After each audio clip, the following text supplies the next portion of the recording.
feeling the consequences of this extreme administration, the Trump administration, this extreme president, Donald Trump, and these extreme MAGA Republicans who are temporarily in the majority in the House of Representatives. This year, Republicans have done nothing, not a single thing, to lower the high cost of living in the United States of America. The cost of living is too high. Housing costs are too high. Grocery costs are too high. Insurance costs are too high. Utility costs are too high. Child care costs are too high. America is too expensive. And Democrats remain committed to driving down the high cost of living in the United States of America. Instead of costs going down, which Donald Trump promised would happen on day one of his presidency, costs aren't going down, they're going up. Inflation is going up. Donald Trump and Republicans are actually crashing the economy in real time. You can't make this up. They are intentionally inflicting pain on the American people. This Trump tax, these reckless tariffs, will cost the American people thousands of dollars a year. It's the largest tax increase on the American people since 1968. This is what Donald Trump's presidency and Republicans in control of the House and the Senate are delivering to America. Not lower costs, not a more prosperous economy, not the golden age in America, economic disaster. And then at the same period of time, these MAGA extremists are trying to jam a reckless budget down the throats of the American people, take away health care from the American people, strip away veterans' benefits from the American people, and hurt nutritional assistance and literally take food out of the mouths of babies in America. Why? Because they want to pass massive tax breaks for their billionaire donors and puppet masters like Elon Musk. This is Republican policy in America, and it's a complete and total disaster. Questions? Jameson Greer, the new trade representative, was testifying before the Senate last week. What would be your question to Greer about The Trump tariffs, which are a tax on the American people, are so reckless, so unstrategic, so lacking in any sophistication, that the only conclusion that one can draw is that Donald Trump and Republicans are intentionally tanking the economy. Is it because, as Donald Trump has indicated, that during tough economic times, the rich get richer, and it's a buying opportunity? Those are Trump's words. Can you confirm? But what's your question? I just asked it. If Democrats were in power, would you fully repeal these tariffs? Democrats were in control of the House of Representatives at this particular point in time. We would use every legislative tool available to us to protect the American people from this kind of economic harm. Every single legislative tool. Tariffs, when properly utilized, have a role to play in trying to make sure that you have a competitive environment for our workers and our businesses. That's not what's going on right now. This is a reckless economic sledgehammer that Donald Trump and compliant Republicans in the Congress are taking to the economy, and the American people are being hurt. Enough. There's no rational explanation for any of this, except perhaps that there's some scheme that Donald Trump has publicly alluded to, which is that the rich get richer when the economy collapses because there are buying opportunities. There's no rational basis otherwise to explain the economic carnage that Donald Trump is visiting on the American people. And House Democrats, partnering with Senate Democrats, will continue to stand up against these extreme economic policies. Thank you. Thank you, Mr. Leader. There's a bipartisan push in the Senate to reclaim some congressional power over tariff and trade policy. They think introduce a bill over in the House. Speaker Johnson apparently will not bring this bill to the floor. Donald Trump's administration, the White House, put out a statement of administration policy today, saying that they would, that he would veto the bill even if it passes. So do you think that it's still worth pursuing these legislative vehicles to try to restore Congress's role in trade and tariff policy?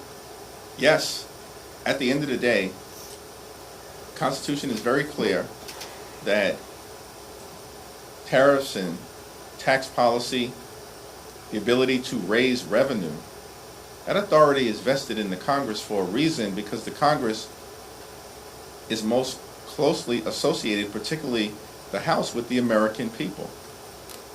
And what we've witnessed under complete Republican control of government is a willingness to simply bend the knee to Donald Trump, no matter how much pain he is inflicting on the American people or how much damage Trump is doing to the American way of life. At the end of the day, House Democrats are going to continue to press our case because the American people are listening, paying close attention, and as special election after special election after special election have demonstrated since late January, responding. Republicans will either start acting like a separate and co-equal branch of government and work with Democrats in a bipartisan way to push back against Trump's failed economic policies, or continue to suffer the political consequences that have been visited upon them with record speed during the last several weeks.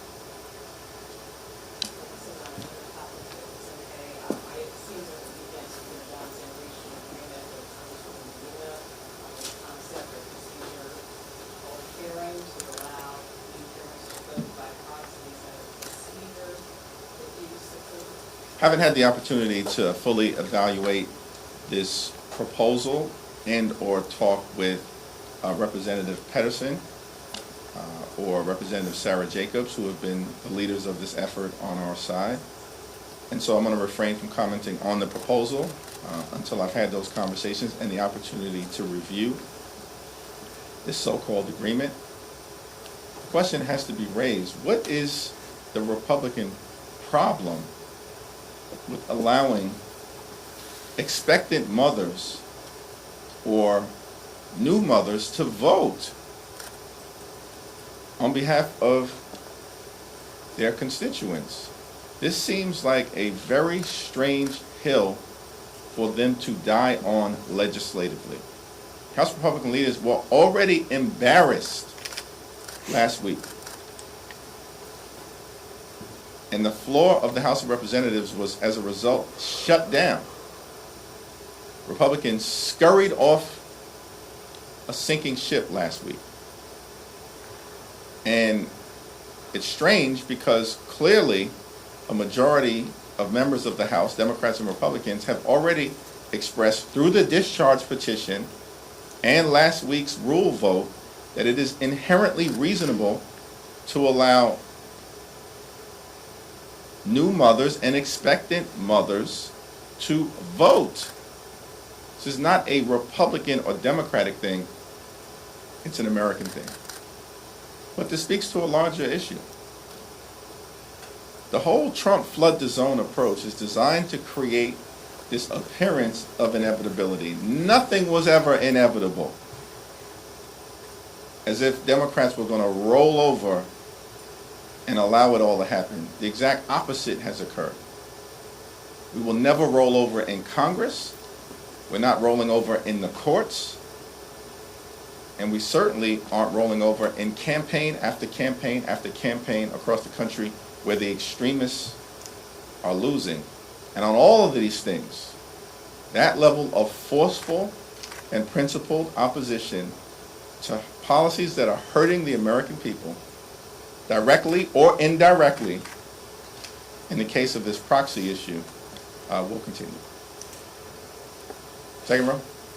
Peter Jeffries, just slightly off topic, but I want to get your thoughts on, as lawmakers seem to have more concern about these measles outbreaks that seem to be happening throughout the country. We heard recently that actually Senator Bill Cassidy wants to put in a request for Secretary Kennedy to test plots without the measles outbreaks.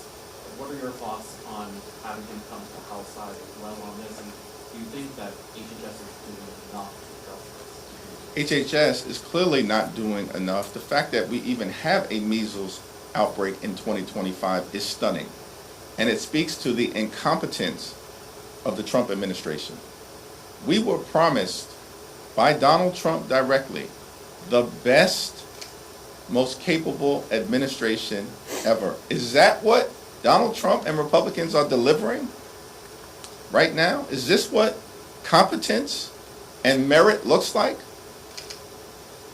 In department after department, including the Department of Defense, we have the most unqualified Secretary of Defense ever.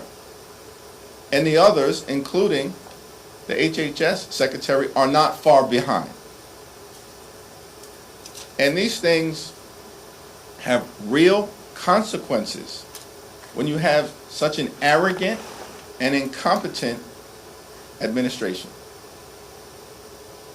We believe in merit as Democrats. We believe in merit. Merit should be based on what you know, not who you know. Or whether Donald Trump likes the way that you look. Or a view that you're not going to stand up to any outrageous or extreme idea that Donald Trump presents. So you put sycophants into the cabinet. And now the American people are paying the price, both in terms of the economy and as it relates to their health. And unfortunately, things aren't going to get better. They're likely to get worse. So do you think he should contest it? Yes. Thank you, Mr. Leader. We are just coming up to 2-week district court period. I know you had mentioned that you wanted to see the DC emergency funding bill brought up at some point this week. Do you have any updates that you can share on that? Have Republicans talked to you or talked to any Democrats about when that bill will be introduced? My understanding that President Trump has clearly and forcefully expressed his support for the emergency DC funding bill. It has bipartisan support in the Senate and will pass the House. What's the problem? Like, House Republican leaders fall in line when it comes to doing the most extreme things, like the largest Medicaid cut in American history. Donald Trump says jump, they say how high. Doesn't matter how much pain is going to be inflicted on the American people. So it's strange to us that the Speaker and the Republican leadership refuse to put the DC emergency funding bill on the floor, which will pass even after Donald Trump says, get it done.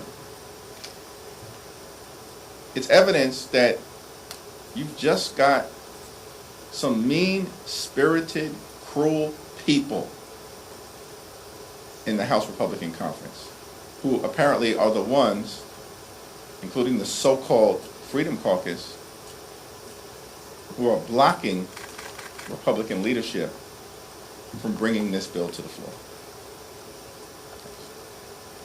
Thank you, Leader. SAVE Act is expected to be voted on this week. we're probably expecting a couple, not a lot, but at least a couple of Democrats to support it. What do you think that's going to say? It'll speak for itself. The SAVE Act is a voter suppression bill, and there will be strong Democratic opposition to it, just like there is unified Democratic opposition in the lawsuit that was filed against Donald Trump related to his unconstitutional and unlawful voter suppression executive order. Thank you, Mr. Leader. Multiple blue state governors have had contact with their counterparts from foreign nations, specifically Canada, trying to have some relief for their states when it comes to tariffs and trade wars. Do you think that's an effective strategy for the short term or long term? I think that governors are always going to try to do what is in the best interest of their state. I haven't followed those communications closely, but what I will say is that this can all end if House Republicans and Senate Republicans decided to do their job. Congress can step in and end the pain that is being inflicted on the American people by Donald Trump, these out-of-control tariffs, and the massive tax increase that is being inflicted on the American people. Last week, Donald Trump called his tariff announcements Liberation Day. It wasn't Liberation Day, it was Recession Day. Because Donald Trump and the Republicans are marching the American economy toward a recession. And it appears to be intentional, which should shock the conscience of the American people. And is just another reason why it's our expectation that all across the country, despite all of the doom and gloom predictions from some in this town, Democrats are winning special elections, not losing. Yes? Thank you. Last week, Governor Abbott responded to Democratic concerns about him not calling the Texas 18 special election. He said that he would consider litigation.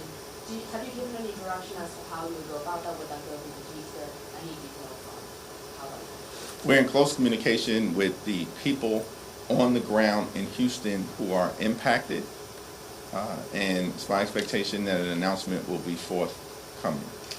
The Republicans are on the run on the economy, they're on the run on health care, they're on the run in the courts, they're on the run electorally, and they're on the run legislatively, which is why Governor Abbott is conspiring with House Republicans to rig the system and not call a special election. The Honorable Sylvester Turner unexpectedly passed away over a month ago on March 5th. His homegoing service was on March 15th. Greg Abbott is intentionally disenfranchising hundreds of thousands of people in Houston by not calling a special election because he is conspiring to rig the system with House Republican leaders and Donald Trump. Plain and simple. That's what's happening. There is no explanation. Why is it occurring?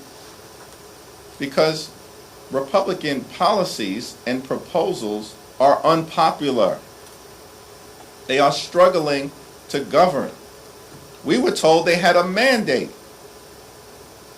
A mandate for economic chaos doesn't exist. A mandate to cut Medicaid, the largest cut in American history, doesn't exist. A mandate to dismantle Social Security as we know it doesn't exist. A mandate to fire thousands of veterans doesn't exist. We were told that Republicans had a massive electoral mandate. It didn't exist. It was a joke when it was said. And Democrats never bought it, which is why you've seen principled opposition every single step of the way. Every hour, every day, every week, every month, it will continue. And so as a result of that, the fact that they know that Democrats are standing up to their extremism and foolishness and efforts to hurt the American people, and they are struggling to produce the votes, as this current Republican budget resolution debate shows.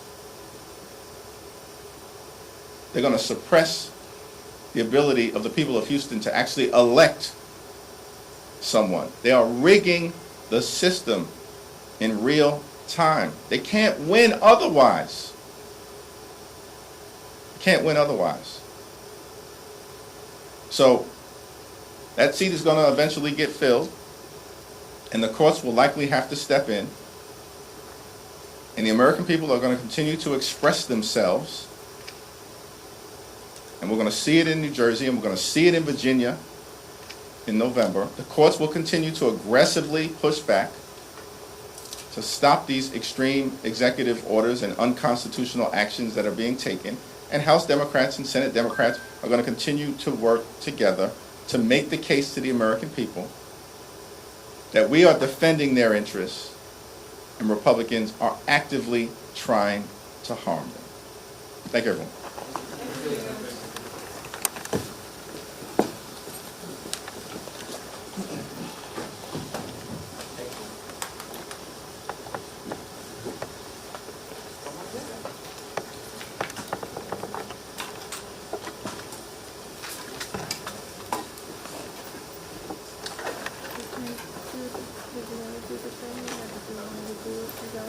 Yeah, if you did that, I